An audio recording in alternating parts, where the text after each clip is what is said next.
ओडिशार समस्त शिक्षक शिक्षयित्री बंधु मान नमस्कार। आपण मानक आमर ये ओडिया टेस्ट यूट्यूब चैनल को बहुत बहुत स्वागत। आज ये भिडियो रे आमे देखा पाइबा जे जो प्रवेश उत्सव और खड़ी छुआ कार्यक्रम पूर्व वर्ष भली ए वर्ष मध्य पालन करा जाउछि।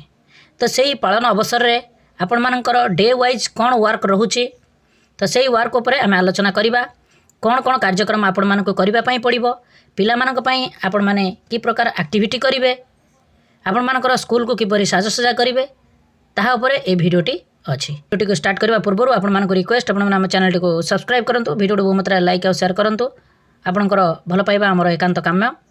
चलतु भिडियोटी को स्टार्ट करवा जे प्रवेश उत्सव और खड़ी छुआ कार्यक्रम कौन कार्यक्रम करने पड़ो चलतु आम देखा। चतुर्थ दिवस जहाँकि 8/4/2026 कार्यक्रमटी करने पड़ो। कुनी संगात शिक्षक शिक्षयित्री नाम लिखाई पिला सहित बड़ पिला मिसाइबे तांको सहित संगात बसाइबे तापरे दल गठन मध्य करिवे 4-5 जन को नहीं। तापरे आपण मानकर जो 3टी स्टॉल अच्छी से स्टॉल रो प्रथम स्टॉल रे कार्यक्रम करिवे कौन देखंतु जहाँकि चतुर्थ दिवस रे प्ले बेस स्पेस जो अच्छी तो से आस सांग खोजिबा शिशु बाटिका प्रथम और द्वितीय श्रेणी पिला मानकु नेबे। उद्देश्य होची पर्यवेक्षण कौशल को तीक्ष्ण करिबा विभिन्न वस्तु को चिन्हट करिबा पशु फर्निचर पक्षी फल फूल पनीपरिबा घर उपकरण क्रीड़ा सामग्री वाद्ययंत्र तो ये आपंकर पर्यवेक्षण करेंगे। शिक्षण प्रक्रिया रही अभिभावक आउ गोष्ठी सह संपृक्ति रे शिक्षक शिक्षयित्री पिला सहित आस सांग खोजा कार्य करेंगे। जादूपेड़ी थिबा स्मृति कार्ड सामग्री को 5टी विषय वस्तु अच्छी जहाँकि पशु परिवहन पोशाक फर्निचर आउ पात्र से गुड़िक से स्मृति कार्ड सेट्रु गोटे सेट कार्डर चित्र सेट देखाई मन रखा कहे। 2-3 मिनिट से कार्ड एकापरी थिबा प्रसंग और किछि निखोज थिबा वस्तुर चित्रटी देखाइबे। कार्ड रु क्यों चित्रटी निखोज अच्छी ताहा कहिबा पई कहिबे। जदि पिला माने फोटो मन रखि पारु नाहंती तेबे सेमानु किछि सूचना देबे। प्रत्येक प्रसंग भित्तिक कार्ड गुड़िक नहीं कार्य कराइबे। तो ये आपण मानकर जादू पेढ़ी रे शिक्षण सामग्री जो अच्छी स्मृति कार्ड ताहाकु नहीं आपण माने एई कार्यटी को कराई पारिबे। तो अभिभावक गोष्ठी मध्य सेथिरे संपृक्ति रहिबे ताली मारी उत्साहित करेंगे। ये हूँ प्ले बेस स्पेस प्रथम काम। द्वितीय कम कौन करेंगे देखो ताली और चलन खेल शिशु बाटिका प्रथम और द्वितीय श्रेणी पिला ने श्रवण कौशल विकास ध्यान और प्रतिक्रिया क्षमता वृद्धि समन्वय और गोष्ठी सहयोग विकास पिला माने गोलाकार रे ठिया हेबे। शिक्षक कहिबे जदि मु थरे ताली मारिबी तुमे तुम मुंड को छुईब जदि मु 2 थर ताली मारिबी तुमे कांध को छुईब जदि मु 3 थर ताली मारिबी तुमे थरे डेइब पर शिक्षक ताली देबे एवं पिला माने ताली हिसाब रे कार्य करिवे। शेष रे पिला माने निजे निजे खेल चालू रखिबे। तो ये भली आवश्यक कोनोसी टीएलएम पड़िबो नाही। तो ये भली शिक्षक कार्य कराइबे पिला माने तापरे कार्य कराइबे। ये होची द्वितीय कार्य प्ले बेस रे। तापरे आपण मानकर तृतीय कार्य कोन रहइबो देखंतु मुह कोन कहूची केमिति लागे कुह शिशु बाटिका प्रथम द्वितीय श्रेणी पिला मानकु नेबे। एथिरे आपण मानकर आवेग गुड़िक रहिबो चिन्हिबा और नाम कहिबा निजर एवं अन्य मानकर आवेग को बुझिबा। शिक्षक शिक्षयित्री गोलाकार रे आवेग कार्ड गुड़िक जहाँकि खुशी दुख राग आश्चर्य कांदिबा डर एभली आपण मानकर चित्रित करिवे पिला मानक सामने रखिबे। शिक्षक शिक्षयित्री गोटे परिस्थिति कहिबे जेभली भाव में उदाहरण तुम सांग तुम पेनसिल भांगीदेला तुम किभली चित्रटी देखाइबे। तुमे अंधार घरे एका अछ किभली चित्र देखाइबे। तुमको जन्मदिन उपहार मिलिला किभली चित्र देखाइबे। तुमे खेलुथिबा बेले पड़ीगल किभली चित्र देखाइबे। तुम सांग हठात पछरु आसी भो कहिला किभली चित्र देखाइबे।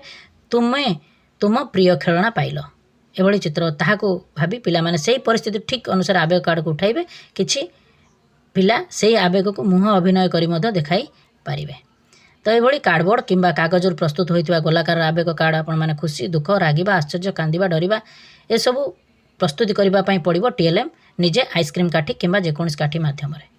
ये हूँ 3 नंबर कार्यक्रम प्ले बेस रे। 4 नंबर कार्यक्रम अच्छी देखो अनुमान कर जहाँकि द्वितीय श्रेणी पिला माने कार्यक्रम करेंगे। पिला माने 3टी संकेत आधार अनुमान करेंगे।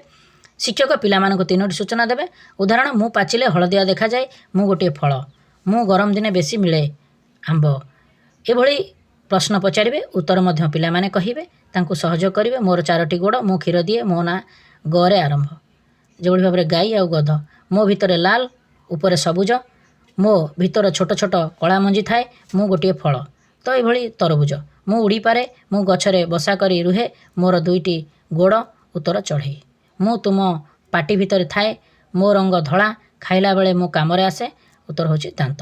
ମୋତେ ବ୍ୟବହାର କରି ତୁମେ ଲେଖ, ଯାହାକି ପେନ୍। ଶିକ୍ଷକ ପିଲାମାନଙ୍କୁ ପଚାରିବେ, ମୁଁ କାହା ବିଷୟରେ କହୁଛି? ପିଲାମାନେ ସମୂହ ଭାବରେ ଉତ୍ତର ଦେବେ। ଶିକ୍ଷକଙ୍କ ପାଖରେ ଚିତ୍ର କାର୍ଡ଼ ଉପଲବ୍ଧ ଥିଲେ ଦେଖାଇବେ। ତ ଏଇଭଳି କାର୍ଯ୍ୟକ୍ରମ କରାଇବେ। ଏହା ପାଇଁ କୌଣସି ସାମଗ୍ରୀ ଆବଶ୍ୟକତା ନାହିଁ। ତଥାପି ଆପଣମାନେ ତା'ର ଉତ୍ତରଗୁଡ଼ିକ ଯଦି ରଖିଥିବେ ପିଲାମାନେ ବାଛି ମଧ୍ୟ ଦେଖାଇ ପାରିବେ। ଏହା ଆପଣଙ୍କ ଉପରେ ନିର୍ଭର କରେ। ତ ଏଇଭଳି 4ଟି ପ୍ଲେ ବେସ୍ରେ କାର୍ଯ୍ୟକ୍ରମଟି କରାଯିବ। ତାପରେ ଆପଣମାନଙ୍କର ଆର୍ଟ ଆଉ କ୍ରିଏଟିଭ୍ ସ୍ପେସ୍ରେ କାର୍ଯ୍ୟକ୍ରମ କ'ଣ କରିବେ ଦେଖନ୍ତୁ। ଗାର ଟାଣିବା। ଶିକ୍ଷଣ ପ୍ରକ୍ରିୟା ରହିବ ଯେ ଗୋଟିଏ ଆମ୍ବରୁ ଆରମ୍ଭ କରି 2ଟି 3ଟି ଦେଇ 9ଟି ଆମ୍ବର ଚିତ୍ରକୁ ଛୁଇଁଲା ଭଳି ଗାରଟିଏ ଟାଣିବା ପାଇଁ କହିବେ। ତ ନିମ୍ନରେ ଥିବା ଏଭଳି A4 କାଗଜ ତିଆରି କରି ପିଲାମାନଙ୍କୁ ପ୍ରଦାନ କରିବେ। ତ ପିଲାମାନେ ଯେଭଳି ଭାବରେ କରିପାରିବେ ତାହା ପ୍ରତି ଧ୍ୟାନ ଦେବେ। ଉତ୍ସାହିତ କରିବା ପାଇଁ ତାଳି ମଧ୍ୟ ମାରିବେ। ତାପରେ ଷ୍ଟୋରି ଟେଲିଂ ସ୍ପେସ୍କୁ ଯିବେ, ଯାହାକି ପିଲାମାନେ ଷ୍ଟୋରି ଟେଲିଂ ସ୍ପେସ୍ରେ ଆସ ଗପ ଶୁଣିବା, କହିବା, ଦେଖ ମୋର ଅଭିନୟ। ପିଲାମାନଙ୍କର ଶୁଣିବା ଏବଂ କହିବା ଦକ୍ଷତା ବିକଶିତ ହେବ। ପିଲାମାନେ ଗୋଲାକାରରେ ବସିବେ। ଗୋଷ୍ଠୀ ସଦସ୍ୟମାନେ ମଧ୍ୟ ଅଂଶଗ୍ରହଣ କରିବେ।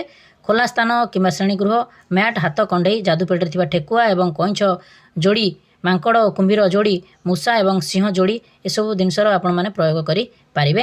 ସ୍ଥାନୀୟ କାହାଣୀ ବିଷୟରେ ମଧ୍ୟ କହିପାରିବେ। ସେମାନଙ୍କ ପଛରେ ବସିବେ କିଏ? ଅଭିଭାବକ ଆଉ ଗୋଷ୍ଠୀ। ଶିକ୍ଷକ ସମସ୍ତ ପିଲାମାନଙ୍କୁ ମାଙ୍କଡ଼ କୁମ୍ଭୀରର ହାତ କଣ୍ଢେଇ ଦେଖାଇବେ। ଯାଦୁପେଟିରେ ଥିବା ଅନ୍ୟ କୌଣସି ହାତ କଣ୍ଢେଇ ଦେଖାଇବେ। ତାପରେ ଏହା କେଉଁ ପଶୁପକ୍ଷୀମାନଙ୍କର କଣ୍ଢେଇ ପିଲାମାନଙ୍କୁ ପଚାରିବେ। ସେହି ପଶୁପକ୍ଷୀଗୁଡ଼ିକ କେଉଁଠାରେ ରୁହନ୍ତି, କ'ଣ ଖାଆନ୍ତି, କିଭଳି ଭାବରେ ରାବ କରନ୍ତି, ଏସବୁ ଜିନିଷ ଦେଖିବା ପାଇଁ ପଡ଼ିବ। ଶିକ୍ଷକ ହାତ କଣ୍ଢେଇ ବ୍ୟବହାର କରି ସ୍ୱରରେ ଉତ୍ଥନ ପତନ ଅଭିନୟ ସହ କାହାଣୀଗୁଡ଼ିକ କହିବେ। ତାପରେ କାହାଣୀ ବିଷୟରେ ପିଲାମାନଙ୍କର ସହ ଆଲୋଚନା ମଧ୍ୟ କରିବେ। ଏଭଳି ଆଗ୍ରହ କରାଇବେ। ଅଭିଭାବକମାନଙ୍କର ହାତ କଣ୍ଢେଇ ବ୍ୟବହାର କରି ମଧ୍ୟ ପିଲାମାନେ କାହାଣୀ ଶୁଣିବା ପାଇଁ ଉତ୍ସାହିତ କରିବେ। ତ ଏଇଭଳି ଆପଣମାନଙ୍କର କାର୍ଯ୍ୟକ୍ରମଟି କରାଯିବ, ଯାହାକି ଷ୍ଟୋରି ଟେଲିଂ ସ୍ପେସ୍ରେ। ତ ଏହାପରେ ବିଶେଷ ସୂଚନା ହେଉଛି ଯେ ଶିକ୍ଷକ ଶିକ୍ଷୟିତ୍ରୀ ନିଜ ପରିସ୍ଥିତିରେ ଅନୁସାରେ ଉପରୋକ୍ତ ଶିକ୍ଷଣ କାର୍ଯ୍ୟଗୁଡ଼ିକ ଆବଶ୍ୟକ ପରିବର୍ତ୍ତନ ମଧ୍ୟ କରାଇପାରିବେ। ତ ଶିକ୍ଷକ କାର୍ଯ୍ୟ ସମୟରେ ପିଲାମାନେ ମାତୃଭାଷାର ଯଥାସମ୍ଭବ ବ୍ୟବହାର କରିବେ। ପିଲାମାନଙ୍କ ସରଳ ଆଉ ସ୍ପଷ୍ଟ ଭାବରେ ସୂଚନା ଦେଇ ଶିକ୍ଷଣ କାର୍ଯ୍ୟଗୁଡ଼ିକ କରାଇବେ। ଶିକ୍ଷଣ କାର୍ଯ୍ୟଗୁଡ଼ିକ ଯେପରି ଆନନ୍ଦଦାୟୀ ହେବ ସେଥିପ୍ରତି ଦୃଷ୍ଟି ଦେବେ। ଆବଶ୍ୟକ ସ୍ଥଳେ ଉପର ଶ୍ରେଣୀର ପିଲାମାନଙ୍କ ଶ୍ରେଣୀ କାର୍ଯ୍ୟରେ ସାମିଲ କରିବେ। ସମସ୍ତ ପିଲାମାନଙ୍କର ଅଂଶଗ୍ରହଣ ନିଶ୍ଚିତ କରିବେ। ବିଶେଷ ଆବଶ୍ୟକତା ଲୋଡ଼ାଥିବା ପିଲାମାନଙ୍କୁ ଅଧିକ ଧ୍ୟାନ ଦେବେ। ତ ଏଇଭଳି ଆପଣମାନଙ୍କର କାର୍ଯ୍ୟକ୍ରମଟି କରାଇ, ଯାହାକି ନାମଲେଖା ଉତ୍ସବ, ଖଡ଼ିଛୁଆଁ, ଏସବୁ କାର୍ଯ୍ୟକ୍ରମଟିକୁ ସମାପ୍ତି ଘୋଷଣା କରିବେ। ଏ ଥିଲା ଆପଣମାନଙ୍କ ପାଇଁ ଛୋଟିଆ ଇନଫର୍ମେସନ୍ଟି। ଆପଣମାନଙ୍କୁ ରିକ୍ୱେଷ୍ଟ, ଆପଣମାନେ ଆମ ଚ୍ୟାନେଲଟିକୁ ସବସ୍କ୍ରାଇବ୍ କରନ୍ତୁ, ଭିଡ଼ିଓକୁ ମାତ୍ରା ଲାଇକ୍ ଆଉ ସେୟାର କରନ୍ତୁ। ଆମେ ଏଇଭଳି ହେଲ୍ପଫୁଲ୍ ଭିଡ଼ିଓ ଆପଣମାନଙ୍କ ପାଇଁ ପ୍ରୋଭାଇଡ଼ କରିବୁ। ନମସ୍କାର। ସର୍ବେ ଭବନ୍ତୁ ସୁଖିନଃ।